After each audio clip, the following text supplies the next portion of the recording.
जो बाबू गुर्जर का जो गैंग था जिसका सरदार विक्रम वाला था, उसी गैंग के दो खास डाकू श्रीराम और लालाराम किसी क्राइम सीन से पुलिस पकड़ लेती हैं। दोनों को जेल भेज देती हैं। कुछ समय के पश्चात दोनों डाकू छूट जाते हैं और वापस चंबल पहुंच जाते हैं। चंबल पहुंचने के बाद इन दोनों को सारी खबर मिल चुकी थी कि बाबू गुर्जर की मौत हो गई है, जिसको विक्रम मल्लाह ने फूलन देवी के खातिर मार दिया। तो इस घटना से श्रीराम और लालाराम का विक्रम मल्लाह और फूलन देवी से दुश्मनी हो जाती है। तो श्रीराम और लालाराम ऊंची जाति से आते थे जो राजपूत जाति से थे। तो श्रीराम और लालाराम के जेल से बाहर आने के बाद गैंग में फूट पड़ती है। उस गैंग में मल्लाह भी थे, लेकिन बाबू गुर्जर के मौत के बाद इस गैंग में फूट पड़ती है। और उन दोनों को भी यही कहना था कि बाबू गुर्जर को विक्रम मल्लाह ने फूलन देवी जी के खातिर मारा है। फुट पड़ने के बाद श्रीराम और लालाराम चाहते थे कि गैंग में राजपूतों का वर्चस्व हो, लेकिन विक्रम मल्लाह चाहते थे कि मल्लाहों के वर्चस्व हो। तो जाति को लेकर इस गैंग में फूट पड़ चुकी थी। तो राजपूतों की संख्या ज्यादा थी, तो बाकी के भी राजपूत श्रीराम और लालाराम के गैंग में हो लिए और बाद में श्रीराम, लालाराम और विक्रम मल्लाह के बीच लड़ाई होती है। इस लड़ाई में विक्रम मल्लाह मारे जाते हैं। श्रीराम लालाराम ने विक्रम मल्लाह को गोली मार दी। उसके बाद श्रीराम, लालाराम और उसके गैंग के लोग फूलन देवी जी को किडनैप करके अपने गांव ले जाते हैं। उत्तर प्रदेश का एक गांव है जिसका नाम बहमई है, वहां लेके गए और उस गांव में करीब 3 हफ्ते तक फूलन देवी जो को एक घर में बंद करके रखा और 3 हफ्ते तक फूलन देवी के साथ एक एक करके कई सारे लोग उनके साथ बलात्कार किया। बहमई गांव का रहने वाला एक शख्स जो मल्लाह जाति का ही था और विक्रम मल्लाह के 2 और साथी को जब पता चलता है कि फूलन देवी जी को बहमई गांव के एक घर में बंदी बना रखा है, तब किसी तरह उस गांव तक पहुंचते हैं और किसी तरह उस कमरे से फूलन देवी को आजाद करके फिर से बिहार के जंगलों में ले आते हैं। विक्रम मल्लाह के 2 साथी में से एक का नाम था मानसिंह मल्लाह, जो विक्रम मल्लाह के गैंग का ही था। पुनः चंबल के बिहार में पहुंचने के बाद यह लोग मल्लाहों को एकजुट करना शुरू करते हैं और एक पूरी मल्लाहों का गैंग बनाते हैं और फूलन देवी जी खुद उस गैंग की लीडर बनती है। उसके बाद से फूलन देवी जी और मानसिंह मल्लाह के बीच प्रेम प्रसंग चलता है। उसके बाद फूलन देवी जी लूटपाट करना शुरू करती है। लूटपाट भी अधिकांश बड़े बिरादरी के लोगों के साथ ही करती है। फूलन देवी चोरी डकैती करने के बाद अपने ही जाति के लोगों की मदद करते थे। गांव के शादी विवाह समारोह में फूलन देवी जी दान अनुदान ज्यादा करती थी, जिससे कि उनका एक अलग ही इमेज बने, जिससे कि लोगों का भरोसा भी जीत सके, जिससे कि कोई भी गांव के लोग पुलिस को उनके बारे में मुखबिरी ना कर दे, जिससे उन लोगों को खतरा हो सकता था। और ये डाकुओं के लिए बेहद ही जरूरी भी होता है, लोगों का भरोसा जीते, क्योंकि कोई उनके बारे में गांव के लोग पुलिस से मुखबिरी न कर दे। और गांव से ही डाकुओं की अनाज की पूरी होती थी। गांव के लोग ही डाकुओं तक अनाज पहुंचाते थे। फूलन देवी श्रीराम लालाराम गैंग से बदला कैसे लेती है?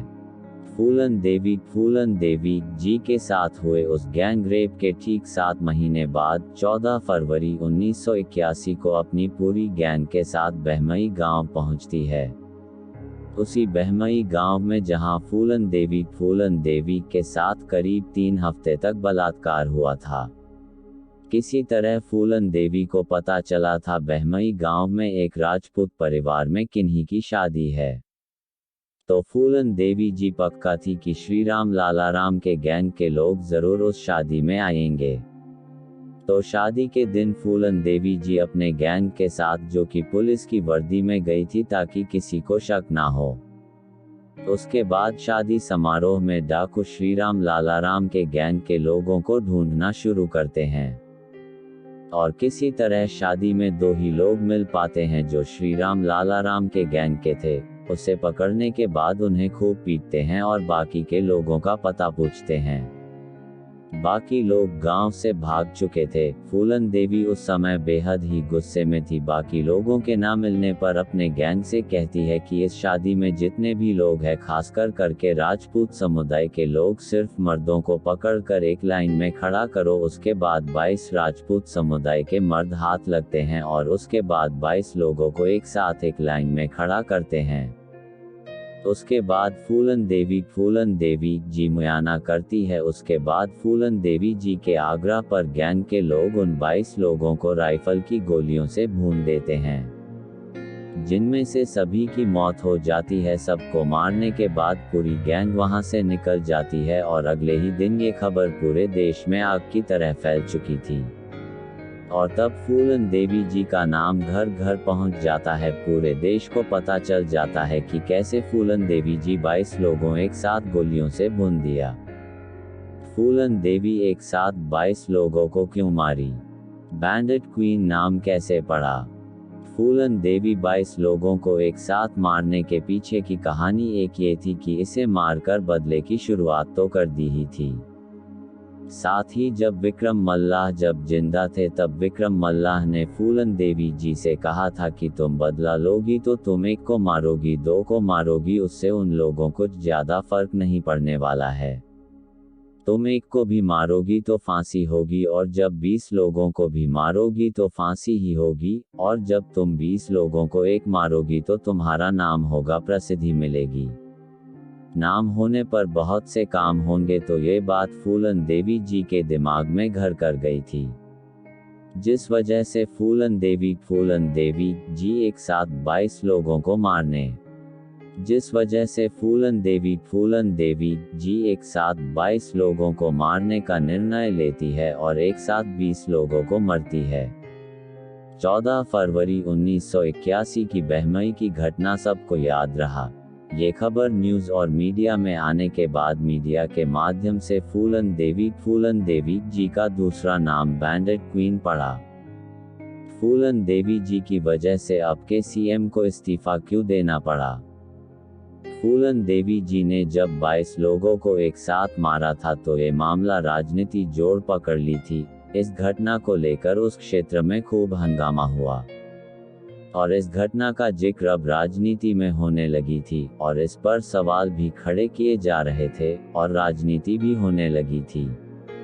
नीची और ऊंची जातियों के लेकर ये मामला और भी गहराने लगी थी। जगह जगह धरना प्रदर्शन किए जा रहे थे और उस समय अब के मुख्यमंत्री सीएम वी.पी. सिंह थे और प्राइम मिनिस्टर इंदिरा गांधी थी।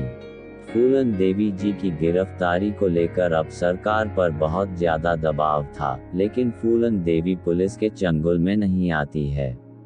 फूलन देवी जी की गिरफ्तारी न होने की वजह से और मजबूर होकर अब के मुख्यमंत्री वी.पी. सिंह को मुख्यमंत्री पद से इस्तीफा तक देना पड़ा और इस्तीफा देकर मुख्यमंत्री पद से हट गया। उसके बाद भी फूलन देवी जी गिरफ्त में आ रही थी। कई जगह छापे पड़े, लेकिन फूलन देवी पकड़ में नहीं आई। भले फूलन देवी जी के गैंग के कुछ लोग पकड़े जाते हैं और कुछ भागने के दरमियान उनका एनकाउंटर भी कर दिया गया। इस घटना के 2 साल गुजरने के बाद भी फूलन देवी जी पुलिस की गिरफ्त में नहीं आई। उसके बाद से फूलन देवी जी का नाम और बड़ा हुआ और बाकी दुश्मनों को भी धीरे धीरे खत्म किया। तो उस समय भिंड के एसपी थे राजेंद्र चतुर्वेदी। भिंड और चंबल लगभग सटे हुए हैं, तो राजेंद्र चतुर्वेदी इस घटना से पूर्व भी फूलन देवी जी को सरेंडर को लेकर मुखबिरी के माध्यम से सोच से बात कर रहे थे और घटना के बाद भी कोशिश कर रहे थे। फूलन देवी और राजेंद्र चतुर्वेदी के बीच थोड़ी बहुत खबरी के जरिए से बात हो रही थी, लेकिन कुछ बात नहीं बन रही थी। और फिर उसके बाद प्राइम मिनिस्टर इंदिरा गांधी जी एक पहल शुरू करती है और कहती है, घटना के आज करीब 2 साल हो चुके हैं, लेकिन डाकू फूलन देवी अभी तक हमारे हाथ नहीं आई। तो इसमें इंदिरा गांधी ने कहा कि ऐसा करते हैं उनसे किसी तरह बातचीत का करने का सबसे पहले रास्ता निकाला जाए। उनसे किसी तरह बात किया जाए और अगर फूलन देवी सरेंडर करने को राजी होती है तो हम भी शांतिपूर्वक तरीके से उसके साथ पेश आएंगे, उन्हें किसी भी तरह का नुकसान नहीं पहुंचाएंगे, ये मेरा ऑर्डर है। उसके बाद भिंड के एसपी राजेंद्र चतुर्वेदी और जोर शोर से फूलन देवी जी से सोर्स के जरिए संपर्क करना साधना शुरू करते हैं और बहुत कोशिश के बाद फरवरी 1982 में सरेंडर करने को राजी हो जाती हैं, लेकिन फूलन देवी जी की कुछ शर्तें थी। उधर फूलन देवी जी के गैंग के लोग धीरे धीरे मारे जा रहे थे और फूलन देवी के गैंग कमजोर पड़ती जा रही थी और फूलन देवी जी बीमार भी रहने लगी थी। सेहत धीरे धीरे कमजोर हो रही थी फूलन देवी जो अब इलाज की भी जरूरत थी, तो सरेंडर करने के पीछे एक ये भी वजह हो सकती है। फूलन देवी जी की पहली जो शर्त थी वो ये थी कि वो अब में सरेंडर नहीं करेगी। उन्हें अब पुलिस पर एक जरा सा भी भरोसा विश्वास नहीं है, ये आज भी आप कुछ मामलों में देखा होगा और आपको भी अंदाजा हो गया होगा। फूलन देवी जी की दूसरी शर्त ये थी कि वो एमपी में सरेंडर करेगी और उस वक्त एमपी के मुख्यमंत्री अर्जुन सिंह थे और उन्हीं के उपस्थिति में ही सरेंडर करेगी। फूलन देवी जी की तीसरी शर्त ये थी कि वो पुलिस वालों के सामने अपना हथियार नहीं डालेगी, वो अपना हथियार वहां डालेगी जहां महात्मा गांधी जी का और दुर्गा माँ की तस्वीर होगी। फूलन देवी जी दुर्गा माँ की बहुत बड़ी भक्त थी और अक्सर दुर्गा माँ की मंदिर जाया करती है। फूलन देवी जी की चौथी शर्त ये थी कि वो सरेंडर के बाद खुद फूलन देवी और उनके गैंग के किसी भी मेंबर को फांसी की सजा नहीं दी जाएगी। फूलन देवी जी की पांचवी शर्त ये थी कि उसके गैंग के किसी भी मेंबर को 8 साल से ज्यादा की सजा नहीं दी जाएगी और सजा पूरा होने के उन्हें सरकार जमीन अलॉट करेगी ताकि वो शराफत की जिंदगी बसर कर सके, अपना परिवार बना सके। फूलन देवी जी की छठी जो शर्त थी वो ये थी कि जब वो सरेंडर करेगी तो उसके जितने भी परिवार में मेंबर हैं वो वहाँ सब मौजूद होने चाहिए और सरेंडर करते समय उन्हें सामने से देखें। ये सब फूलन देवी जी के शर्तें थी। फूलन देवी जी की ये सारी शर्तों को सरकार मान लेती है और शांतिपूर्वक मामले को सुलझाने का वायदा भी करती है। फूलन देवी जी के सरेंडर करने की 6 शर्तें कौन कौन सी थी? जब इंदिरा गांधी जी की सरकार ने फूलन देवी जी से सरेंडर को लेकर बात हुई तो फूलन देवी जी ने अपनी 6 शर्तें रखी थी।